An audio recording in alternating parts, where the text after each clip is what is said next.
Good morning बच्चों। Last class में हम लोगों ने रासायनिक अभिक्रिया वाला चैप्टर फिनिश कर लिया था, खत्म हो गया था वो।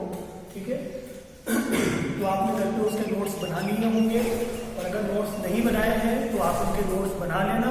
ठीक है, और पुराना अगर आपको कहीं कोई किसी टॉपिक में दिक्कत आती है तो आप वो बताना। ठीक है, आज हम जो क्या करेंगे, तो आपकी बुक के पीछे के प्रश्न हैं उनको हम कंप्लीट कर लेते हैं। ठीक है, तो आप भी ऐसा करो बच्चों, अपनी बुक लेकर के आप बैठ जाओ। ठीक है, मैं 1 बाय 1 क्वेश्चन को पढ़ूंगा, आप भी वहां घर पे बैठकर इसको देखो और इसको कॉपी में सोल्व करना। ठीक है ना, तो आप सभी अभी बुक खोल लो, और बुक खोल करके मैं एक एक प्रश्न पढ़ रहा हूँ, तो आप भी वहां से देखो और किस टाइप से प्रश्नों को आपको सोल्व करना है वो आपको समझना है। ठीक है, तो अपन पहले प्रश्न की बात करें आपकी बुक की, तो पहला प्रश्न है कि FeCl3 का FeCl2 में परिवर्तन कहलाता है। ठीक है, यानी कि जो पहला क्वेश्चन है वो हमको क्या बोल रहा है कि FeCl3 का FeCl2 में ये जो परिवर्तन हो रहा है, इस परिवर्तन को हम लोग क्या कहेंगे, क्या ये ऑक्सीकरण है, क्या ये अपचयन है। ठीक है, तो हमको कैसे पता लगेगा, यहाँ पे आप देखो बच्चों, आयरन के साथ में यहाँ पे क्लोरीन की संख्या कितनी है, 3। और अगर आप इस तरह देखोगे तो यहाँ पे क्लोरीन की संख्या है 2। तो अगर हम यहाँ से इस परिवर्तन में देखें तो यहाँ पे क्लोरीन 3 से 2 हुआ, तो क्लोरीन की संख्या कितनी है, 3 से 2। तो यानी कि क्लोरीन किस तरह का परमाणु था, विद्युत ऋणी परमाणु। तो यहाँ पे विद्युत ऋणी परमाणु क्या हुआ है, कब हुआ है। ठीक है ना, तो अब यहाँ पे लिखेंगे, यहाँ पर क्या हुआ बच्चों, विद्युत ऋणी परमाणु। विद्युत ऋणी परमाणु का क्या हुआ है, निष्कासन हुआ है। तो ऐसी अभिक्रिया जिसमें विद्युत ऋणी परमाणु का निष्कासन होता है, तो वो अभिक्रिया क्या कहलाती है बच्चों, अपचयन कहलाती है। तो ये अभिक्रिया कौन सी हो जाएगी अपनी, अपचयन। ठीक है, तो आपका ये जो पहला क्वेश्चन है, इस पहले क्वेश्चन का जो आपका उत्तर होगा वो आपकी बुक के हिसाब से इसका उत्तर होगा ख। ठीक है ना, इसका ऑप्शन क्या है आपका बी। तो इसका सही ऑप्शन है पहले क्वेश्चन का बी।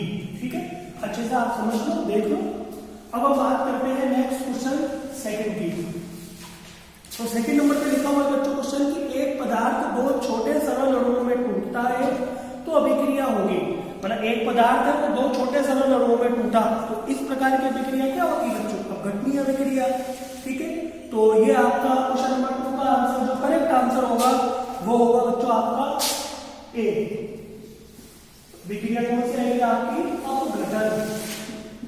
क्योंकि देखो बच्चों, टूटने के लिए ऊर्जा की जरूरत होगी ना, तो जब भी अपन किसी पदार्थ को ऊर्जा देते हो तो 2 भागों में टूट जाता है, वो अभिक्रिया क्या कहलाती है, अपघटन अभिक्रिया।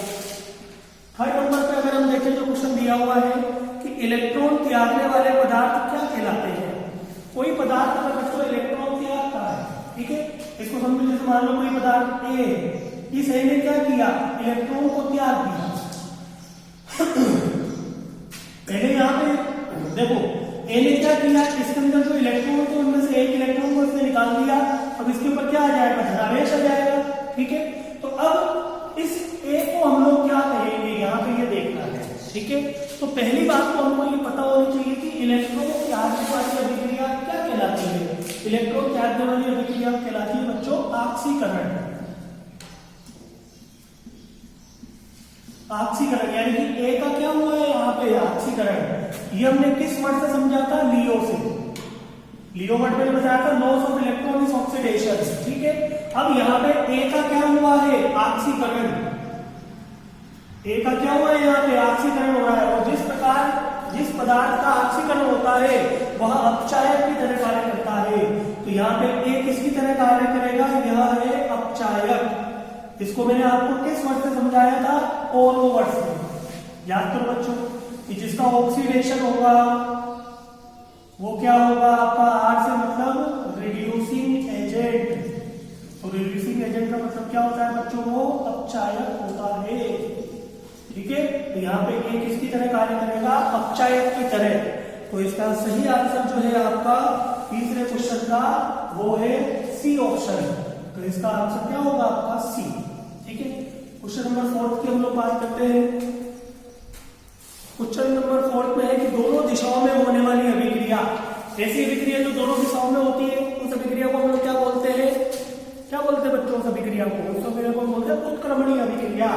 तो 4th वाले का ऑप्शन क्या आ जाएगा आपका, डी ऑप्शन। इसका ऑप्शन नंबर डी। तो इसका करेक्ट आंसर क्या है नंबर 4 का हो गया आपके, आप यहाँ से देख सकते हो किसी भी क्वेश्चन में अगर आपको परेशानी हो तो। क्वेश्चन नंबर 5, अभिक्रिया के वेग को बढ़ाने वाले होते हैं। अभिक्रिया के वेग को कौन बढ़ाता है? उत्प्रेरक। ठीक है, तो आपका फिफ्थ का करेक्ट आंसर क्या होगा? फिफ्थ का करेक्ट आंसर है बच्चों आपका ए, यानी कि क्या होंगे वो? उत्प्रेरक। ठीक है, देखो बच्चों आपको फायदा जब ही होगा जब आप बुक लेकर के बैठोगे।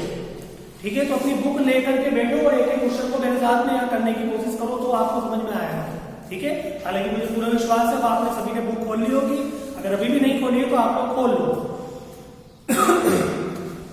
क्वेश्चन नंबर 6, तो क्वेश्चन नंबर 6 हमको बोलता है एंजाइम होते हैं। एंजाइम क्या होते हैं? मैंने आपको भी एक आध दिन पहले की क्लास में बताया था कि एंजाइम क्या होते हैं? एंजाइम जैव उत्प्रेरक होते हैं। ठीक है, तो क्वेश्चन नंबर 6 का आंसर क्या है?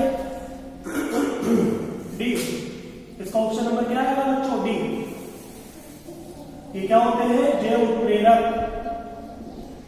याद है ना हम लोगों ने अभिक्रिया करी थी, जैसे माल्टोज को अगर ग्लूकोज में बदलना हो तो अपन माल्टेज लेते हैं, यूरिया का जब हम जल अपघटन करते हैं तो यूरिएज वहां पे अपन उत्प्रेरक लेते हैं। तो ये क्या है? जैव उत्प्रेरक अभिक्रिया है, और वहां पर जो हमने यूरिएज का उपयोग किया है वो क्या है? एक तरीके से जैव उत्प्रेरक, और जैव उत्प्रेरक का दूसरा नाम क्या होता है? एंजाइम होता है। ठीक है, इसके बाद है अपना क्वेश्चन नंबर 7। क्वेश्चन नंबर 7 बोल रहा है एक अभिक्रिया बच्चों आपको दे रखी है, जैसे यहाँ पे 2Mg प्लस O2, ये अभिक्रिया करके यहाँ पे बना रहे हैं 2MgO। तो ये अभिक्रिया जब हो रही है तो इस अभिक्रिया में मैग्नीशियम धातु का हो रहा है, तो इसमें मैग्नीशियम धातु का क्या हो रहा है? तो आप यहाँ पे चेंज देखो, क्या परिवर्तन हुआ मैग्नीशियम के अंदर? यहाँ मैग्नीशियम को इधर गए तो यहाँ पे ऑक्सीजन जुड़ गया। तो ऐसा पदार्थ है जिसमें ऑक्सीजन का योग होता है, मैग्नीशियम ने क्या करा? ऑक्सीजन को अपने साथ जोड़ लिया, तो मैग्नीशियम का क्या होगा यहाँ पे? ऑक्सीकरण। ठीक है, तो यहाँ पे क्या हुआ? ऑक्सीजन का योग, ऑक्सीजन का योग। तो ऑक्सीजन का योग वाली अभिक्रिया क्या कहलाती है बच्चों? ऑक्सीकरण। ठीक है, तो क्वेश्चन नंबर 7 में अगर आप देखोगे इसका सही आंसर क्या है? ए। इसका सही ऑप्शन क्या होगा? A. Question number 8। Question number 8 क्या है? उत्क्रमणीय अभिक्रियाओं के लिए किस चिन्ह का प्रयोग किया जाता है? देखो बच्चों अभिक्रियाओं के लिए हम लोग किस तरह का चिन्ह का उपयोग करते हैं? अगर हमने दो पदार्थों के बीच में इस तरह का चिन्ह लगाया तो ये अभिक्रिया कौन सी होती है? अग्र अभिक्रिया, जो कि आगे की दिशा में चलती है। ये किसका चिन्ह है? अग्र अभिक्रिया का। अग्र अभिक्रिया मतलब आगे चलने वाली अभिक्रिया, लेफ्ट टू राइट, इधर लेफ्ट है और इधर राइट है। और चिन्ह अगर ऐसा लगा हुआ होता है उल्टा, तो ये अभिक्रिया किस दिशा में चलेगी? किस दिशा में चलेगी? तो इस अभिक्रिया को बच्चों हम लोग बोलते हैं प्रतीप अभिक्रिया।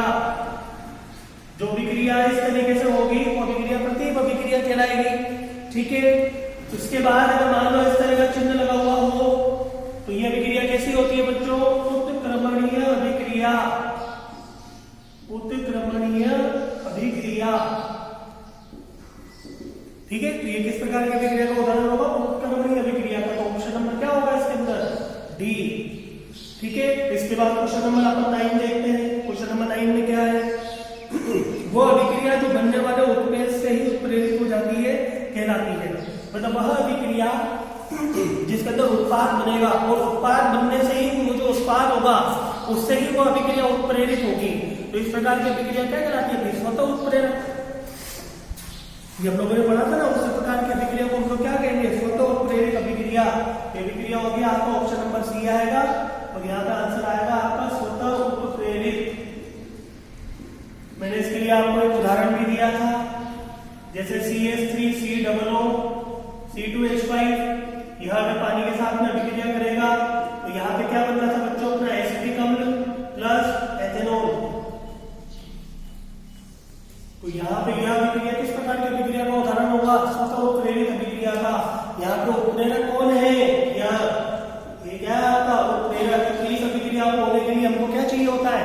एसिड चाहिए होता है। एसिड की कुछ बूंदें चाहिए होती है। तो जैसे इस अभिक्रिया के अंदर ये बनेगा तो यहाँ पे मिलने वाले H+ आयन से ये अभिक्रिया उत्प्रेरित हो जाएगी। तो इस अभिक्रिया को बच्चों हम लोग कहेंगे स्वतः उत्प्रेरित अभिक्रिया। ठीक है, और इसी का ही आपका लास्ट जो प्रश्न है 10 नंबर का, वो भी मैं आपको बता देता हूँ। ऊष्मा क्षेत्रीय अभिक्रिया में ऊष्मा क्या होती है? उष्मा क्षैतिज प्रक्रिया में क्या होगी बच्चों, उष्मा निकलेगी, उष्मा का उत्सर्जन होगा, तो 10 का आंसर क्या होगा, ए होगा। इसके कई सारे उदाहरण हैं, जैसे हमने प्रक्रिया ली N2 + H2 = NH3, बैलेंस हमने साफ कर लेना सिखा चुका हूं मैं। तो नाइट्रोजन हाइड्रोजन से प्रक्रिया करके जब अमोनिया बनाता है तो यहाँ पर कुछ उष्मा उत्सर्जित होती है, तो इस प्रकार की प्रक्रिया क्या कहलाएगी, उष्मा क्षैतिज प्रक्रिया। ठीक है, तो इसका सही ऑप्शन क्या होगा आपका ए। ठीक है, तो ये बच्चों हम लोगों ने 1 से लेकर 10 तक के प्रश्नों को भी हमने हल करा। ध्यान से आप इनको देखें, अपनी कॉपी में लिखें। नेक्स्ट क्लास में मैं आपको इसके आगे के प्रश्न कराऊंगा एक एक करके। ठीक है, इनको आप अच्छे से लिखें।